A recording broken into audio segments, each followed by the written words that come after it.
Bonjour petits et grands lecteurs, on se retrouve aujourd'hui pour une nouvelle vidéo. Je suis accompagnée de mon chat qui gronde, il ne gronde pas, voilà, qui fait des petits bruits, voilà, et qui est un peu casse-pied en ce moment, donc il risque de, voilà, vouloir gêner, voire empêcher le tournage de cette vidéo, mais on ne l'empêchera pas. Donc je commence par des livres, alors c'est des livres, deux sont en anglais, mais il y en a un qui va sortir bientôt. On va peut-être commencer par ma déception, comme ça au moins c'est fait, on n'en parle plus après. Le premier livre, je l'ai lu quand je suis partie en Irlande, donc dans ces merveilleux 17 heures de bateau. Et heureusement que j'avais 17 heures de bateau avec l'impossibilité de me connecter à internet parce que j'ai pas trop aimé ce livre. En fait j'ai aimé la première moitié et la deuxième moitié. Puis la fin, j'étais en mode bon, c'est bon, j'ai perdu foi en ce livre. Donc il s'agit de Ayesha, la légende du peuple turquoise chez Brajlon, écrit par Ange. Alors je vais juste vous indiquer, je pense, la date de publication de ce livre, qui est estimée entre 2001 et 2003, et c'est important de le mentionner, je pense, parce que c'est de la vieille fantasy et ça se sent, c'est des clichés, ça se sent, et je me dis... Ça répond peut-être à une époque aussi. Donc de quoi ça parle ? Ça parle de l'histoire d'un peuple qui a été mis en esclavage, donc le peuple turquoise. Dans ce monde, ce qui est très intéressant, c'est que les gens qui, il me semble, sont blancs avec les yeux bleus, donc plus t'as les yeux clairs en fait, plus t'es mal vu dans la société et plus t'es mis en esclavage. Donc voilà, contrebalancement de ce qu'il y a dans nos sociétés actuelles où, voilà, plus t'es blond aux yeux bleus en général, plus t'es dans un pays du Nord et normalement tu prospères. Là c'est le contraire, donc ce peuple a été mis en esclavage, c'est très mal vu. On suit un homme qui est dans une barque au début, qui est mat de peau, voilà, les yeux marrons, donc plutôt dans la caste élevée, même si c'est un voleur, un tricheur, tout. Et il va être sauvé par deux femmes qui l'accompagnent dans ce rafio. Au début tu penses que c'est un rafio qui a été abandonné là. Et ces deux femmes, en fait, il va y avoir Miramele dedans, et Miramele va être la princesse un peu...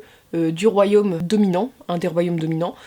Et c'est plus compliqué que ça, je sais pas si je dois vous spoiler, mais le premier tome en clair, on te fait croire que c'est la princesse de ce royaume-là, mais tu vas voir qu'elle va avoir un rapport avec le peuple turquoise. Donc c'était intéressant, c'est-à-dire que l'alchimie entre les deux personnages, donc le mec et la fille, la romance était sympa, l'univers était bien, ce contrebalancement avec, voilà, cette couleur de peau différente, vous voyez des choses, c'était sympa. Ça se lisait bien le premier tome. Il y a dans la fin du premier tome une révélation what the fuck, en mode plot twist super. Je me suis dit yes, en plus il va y avoir de la rébellion, tout. Super sympa, sauf qu'en fait à partir de la moitié du deuxième tome, bah j'ai détesté le personnage de Miramele, alors que c'est le personnage principal, c'est le personnage un peu révolutionnaire et tu te dis ouais c'est une femme forte, tout. Et en fait bah je l'ai pas supporté. Et la fin, il y a toute une réflexion intéressante sur... le pouvoir et le fait des élus, voilà, la question de l'élu, c'est intéressant, mais je pense que le personnage de Miramele m'a tellement agacée, la relation n'avançait pas dans le sens que je voulais, pourtant l'univers était bien sans être trop creusé non plus, il y avait vraiment un petit manquement là-dessus, et la fin j'étais en mode... Ouf. Donc Ayesha c'est un nom qui est très important dans le livre, mais c'est un spoil si je vous le dis. C'est un livre qui fait quand même 610 pages, écrit petit comme ça. Je pensais qu'on allait plus creuser les choses et en fait je trouvais que tout était un peu étudié en surface. Mais sinon ça se lit, hein, je l'ai fini. J'ai pas trouvé ça très palpitant et je pense que c'est vraiment un cas d'appréciation du personnage que j'ai pas eu. Et peut-être que vous, si vous l'avez lu, vous avez apprécié le personnage et donc vous avez apprécié la série. Et j'ai trouvé la fin, quand je me souviens dans le bateau parce que... à peu près à la page 300 sur 600, je me suis dit ça va finir comme ça en rigolant parce que je me disais à tous les coups ça va finir comme ça si l'auteur il est un peu trop... bah il travaille pas trop bien son truc et en fait bah effectivement ça se finit comme ça. Donc ouais non pas terrible quoi. Donc je vous le conseille pas vraiment. Essayez si ça vous tente. Pourtant c'est de la fantaisie un peu orientale, vous savez que j'adore ça, mais là... pas terrible quoi. Donc on laisse les gros blocs pas très intéressants pour des livres un peu plus courts. Je vais vous présenter les deux livres en anglais à la fin parce que y en a un qui est assez connu, ça fait un peu le buzz en ce moment. J'ai lu un petit livre que j'ai beaucoup aimé, donc ça c'est mes lectures d'Irlande en fait que je vous présente. Il s'agit de Nulle part sur la Terre de Michael Farris Smith, donc chez 10-18. Alors c'est un livre... c'est très 10-18, et c'est vraiment une façon, c'est un bon 10-18, c'est ce que j'ai dit, 10-18, soit il y a des perles, soit il y a des livres un peu bof, et là c'est une petite perle. Tu suis deux personnages différents. Alors le premier personnage, c'est un mec qui sort de prison.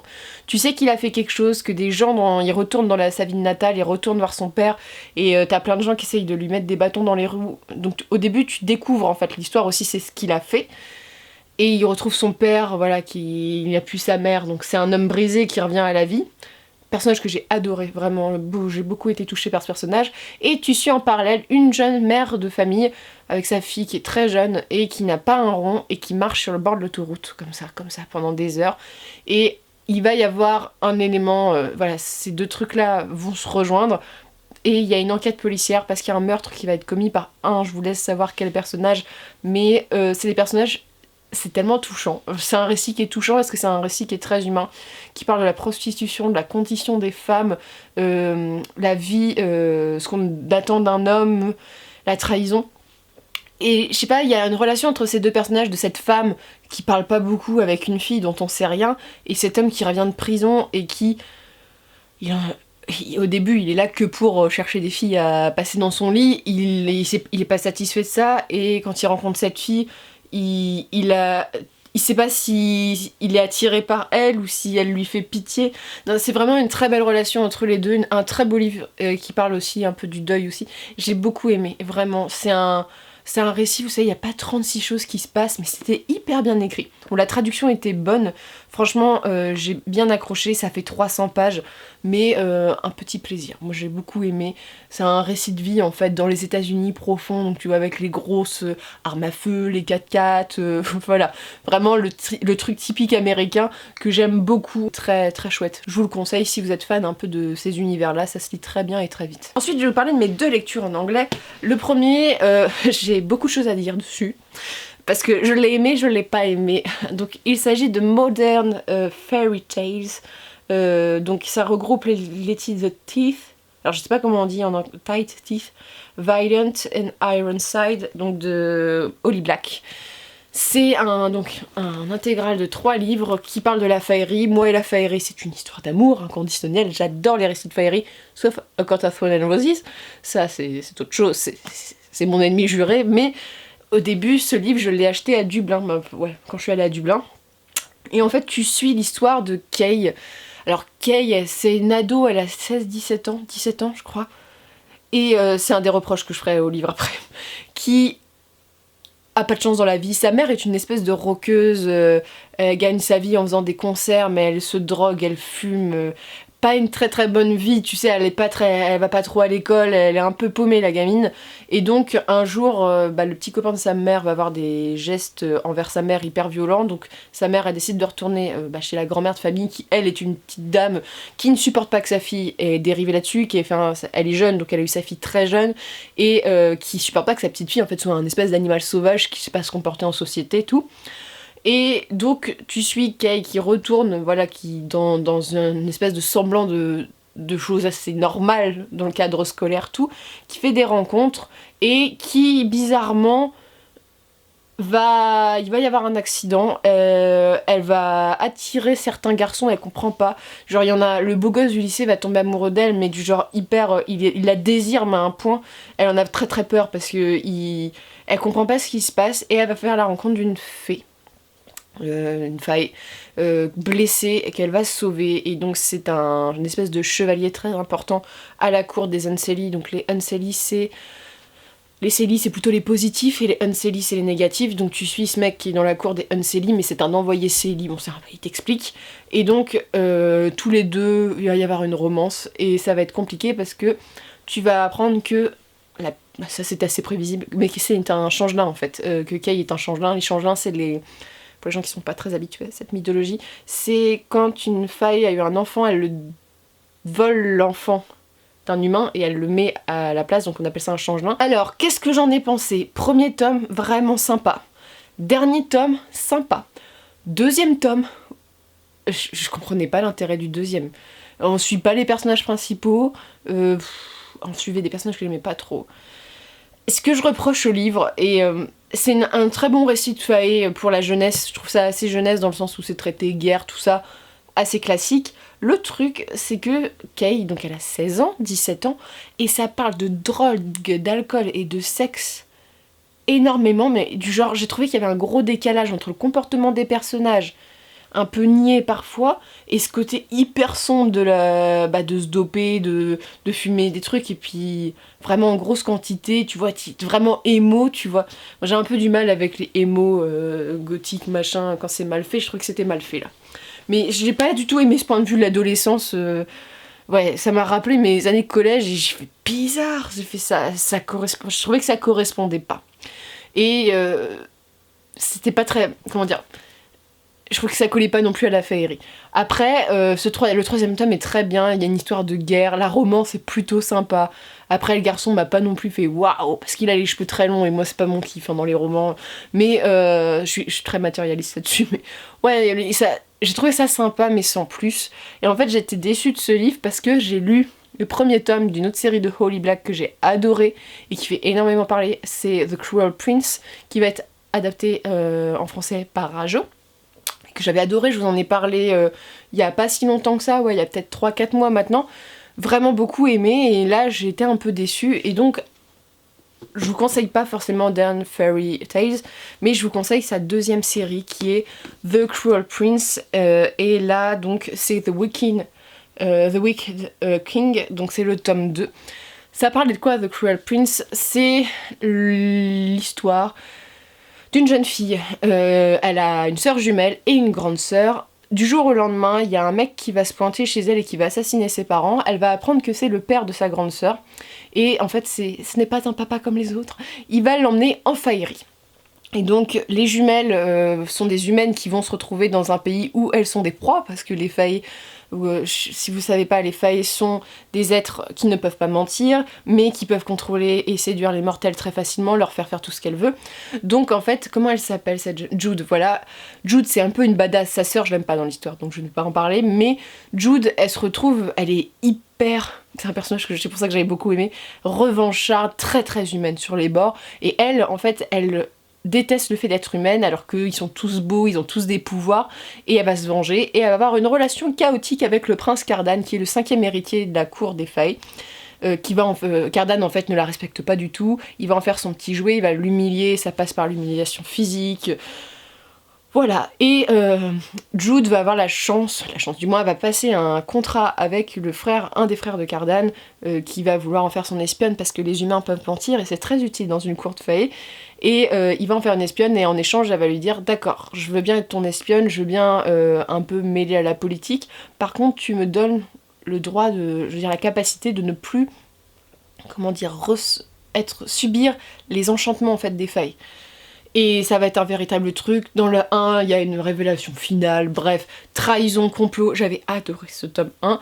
Le tome 2, alors là, c'était trop bien. J'aime beaucoup cette série. Sans vous spoiler, mais Jude va avoir un ascendant sur Cardan pendant tout ce récit-là. Elle va être dans une très haute position de la cour, elle va en profiter. Et la fin du tome, mais il me faut absolument le tome 3. C'est-à-dire que là, j'étais... Ah, alors le tome 3 sort en novembre, je crois, en Angleterre, sauf qu'il sort en hardback, et que moi je n'ai qu'un paperback, et je n'ai pas envie de dépenser 20€ pour savoir la suite. Mais j'ai très très très envie. C'est très politique celui-ci, il est beaucoup plus politique, alors moi j'adore la fantasy politique comme vous le savez, et Jude, je la trouve... Alors Cardan, j'aime dans celui-ci, il est encore plus du genre... C'est le genre de méchant, mais tu l'aimes bien, quoi, il est un peu séducteur. Mais Jude, elle est tellement humaine dans sa façon de vouloir tout contrôler, d'être badass et d'être arrogante, un peu méchante. Elle a ce côté... c'est pas une héroïne parfaite et c'est ce que j'aime beaucoup dans ce roman. Et elle est pas du tout emmerdante, du genre... Tu sais, c'est pas du genre la fille qui est hyper amère. Elle est attachante, vraiment. Et elle a subi tellement de choses... Et là, il y a tout un conflit entre les failles, parce qu'il y a plusieurs royaumes, donc failles, et les espèces de failles qui sont liées à la mer, donc les sirènes, les trucs comme ça. Et donc il y a encore un truc qui se met encore plus grand. Et donc le prochain tome, je crois que c'est une trilogie. Je crois que c'est Queen quelque chose... Attends, normalement ça devrait être marqué. Je suis allée voir sur... Ou c'est parce que j'ai regardé sur internet. Ah non, il y a un extrait, attendez, je vous le donne. Donc le prochain tome c'est The Queen of Nothing. J'ai trop hâte, parce que la fin de ce tome... Alors le cliffhanger. Si vous ne supportez pas les fins comme ça, attendez que le tome 3 sorte si vous lisez en anglais, parce que ah là on est sur une fin de tome 2, t'as envie de le jeter par la fenêtre en disant donnez-moi la suite.